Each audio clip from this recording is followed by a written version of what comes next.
On Wednesdays, we wear pink. Welcome back. So this is a new series that I'm starting on my channel called Bookish Burn Book, where we're going to let out our unpopular opinions, put it in the burn book, have that cathartic release, and then close the book and not think of it again until it's time for part 2. This is a series I'm going to bring back a couple of times every once in a while when I feel like I just need to get something out, which is how I've been feeling lately. Please take this video as it's meant to be, lighthearted, fun. So on Twitter, I tweeted I needed all of your unpopular bookish opinions for this video. I haven't seen these yet. Let's see what you guys had to say. The first tweet is from @bookbabble saying, French flaps are the worst. Hard disagree. I don't know how everybody marks a page. I have a lovely little Harry Potter mug filled with bookmarks, but I also have a tendency to carry a little stack of books around my house and or a book in my purse, so I often find myself without a bookmark. So French flaps actually have saved me quite a few times. It saves me from having to grab a receipt, a scrap of paper, a hair elastic, whatever I happen to have laying around, it will find its way in my book. I will say hard disagree on that, but I do understand it, put it in the burn book. Next we have from @thatDisneyChick, e-books are the best way to read books. Okay, I don't agree, but I've recently gotten into e-reading. A couple of pros for that would be much cheaper, way easier to carry around. I'm finding with thrillers, fantasies, sometimes you have to carry something like this around, and it's maybe not the most accessible and easy thing to have. So for that, I've been loving my e-reader lately, and the amount of money I save is fantastic. Is it the best way? No, in my opinion. Love that opinion. Thank you so much. Next we have from @Margaret Adele. Reading has no bearing on morality. Reading a bunch of books doesn't automatically make you a good person. To be honest, this kind of sounded like maybe there was a book club fallout. I agree. I've also never heard the argument, I'm good, not because I donate to charity, volunteer, or anything like that, but I read a book last week. But Margaret, I'm with you, girl. An avid reader does not a good person make. What a shame. Next we have from @mstracho. Stracho. Let me know how to pronounce that. RWRB wasn't that great. I think she's talking about red, white, and royal blue, and I'm gonna have to agree with her. I genuinely did not like it.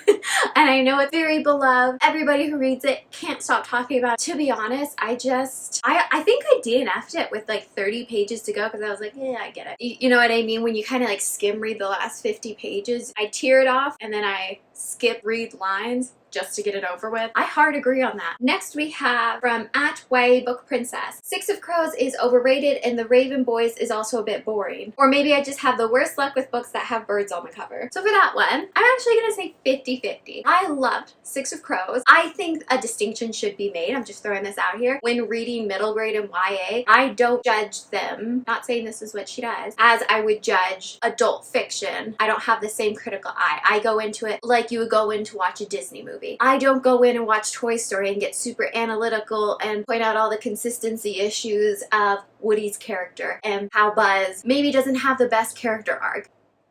I go into YA just for a lighthearted read. The other side of that, I actually agree. I DNF'd The Raven Boys, and everybody told me to finish it and then I would enjoy it. However, I have been led down that path so many times only to find at the end, not a pot of gold, but a road that turns into a misshapen, spooky castle or a dead end.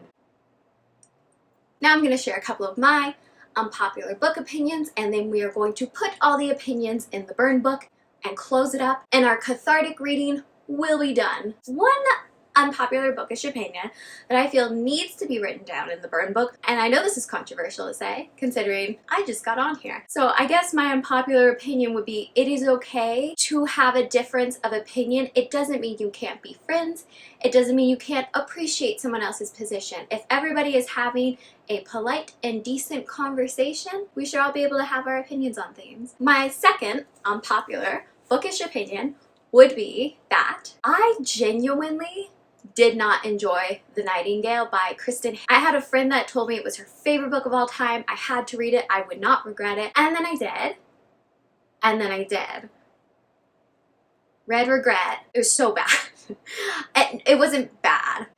It wasn't the masterpiece I was led to believe it would be. I felt like one of those times where something is so hyped up that maybe I went in with too high of expectations, although I felt like I went in. I think I've talked about on this channel, I get a little bit wearisome of every story of historical fiction being about World War II. So I feel like I did go in with pretty even expectations, but turned out it wasn't the book for me. And I tend to whisper that because I work at a bookstore. I have a lot of bookish friends, and I try not to say that opinion too loudly. It has a fandom. People love it. People want to get married to it. They want to walk down the aisle to the Audible book playing. Thank you so much for watching. If you'd like to subscribe, I make videos every Wednesday and Saturday. Just remember, everything we said in this video, take it with a grain of salt. It's just fun. It's just a little bit of catharsis for the community. And I will see you on Saturday with another video.